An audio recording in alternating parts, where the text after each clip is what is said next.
Story 1. You want to sleep with me? I'm a prostitute who works in a brothel. It's legal in my country. A man came in and said that he'd pay $30 to sleep with me. I told him that it's too low and he'd need to pay $150 for 30 minutes. He replied, $30, take it or leave it. Now, this man was a scrawny figure. I could easily take him on. So I played him. I accepted his request and we went inside. He took a shower and came out naked. I, still wearing my clothes, was waiting on the bed. Babe, take off your dress sexy, let me see beneath your beautiful, said the man. I told him that $30 was just to sleep with me and that's it, no penetration. He could dry hump though. The man was pissed and stormed off to reception to demand his $30 back. Long story short, the argument ended with the bouncer throwing him out. Comment 1. Dry humping and a sleepover for $30? You're lucky there wasn't a lineup. Comment 2. There was no sex, but he still got fucked. Comment 3.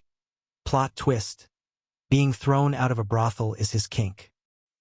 Comment 4. He didn't fuck you, you fucked with him, close enough.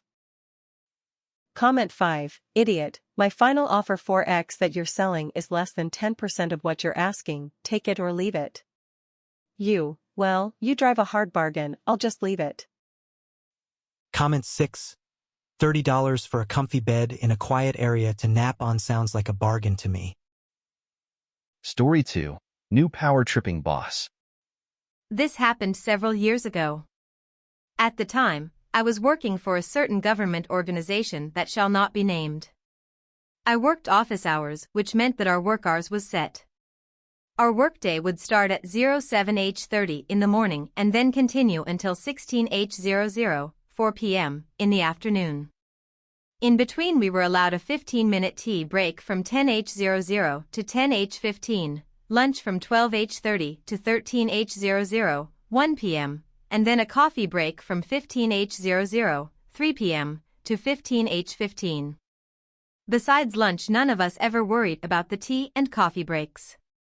We would get up from our desks and make yourself a cup of tea or coffee and then drink that in between work. During lunch our offices will be closed to the public, which was the norm, but some offices who did critical work would have at least one person there during lunch for emergencies. Those offices would remain open, and the members would take lunch at different times to accommodate the public. Although we were supposed to stay until 16h00, 4 p.m., none of us ever did. Most of us would go and sign off from 15h45, 3:45 p.m., and then go home. We figured that no one would mind since we never took our tea and coffee breaks. Then we got a new boss. For the few weeks nothing happened and then we were ordered to stay until 16h00. No more going home 15 minutes early. At first, we tried to fight it stating that we never took our breaks as we should, but that was shot down very fast, so we decided that we were going to follow the rules no matter what. At 10h00, all the offices would close for tea break, no exceptions. The same would happen at lunch and again at 15h00 for coffee break. At exactly 16h00 we would all close our offices and leave for home. Anyone of the public still there? Sorry, come back tomorrow. Anyone of the public there during our breaks? Sorry, we can only help after our break. Needless to say, everything that was running like a well-lubricated clock very soon started to fall apart. People started to complain, and if there is one thing in the government that is not tolerated, it is complaints from the public. Sabotage? No, we are only following the rules as we should. I am not sure who got ripped a new one from upper management, but things very quickly returned to normal after a week of utter chaos and our new boss never dared to power trip again after that. Comment 1. The last thing that a government agency wants is a pissed-off constituent complaining to a politician who controls the agency's purse strings. Don't be the one who causes that to happen. Comment 2. I had a manager accuse me of clock watching at the same time as citing when I wasn't following the clock, so I told him I'd make sure to adhere to all of my office hours requirements.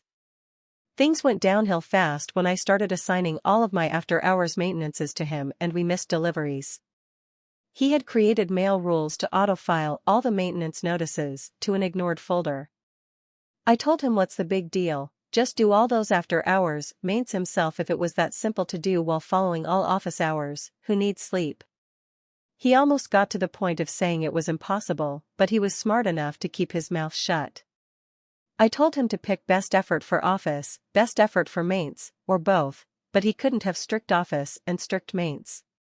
He chose strict mains and best effort for office.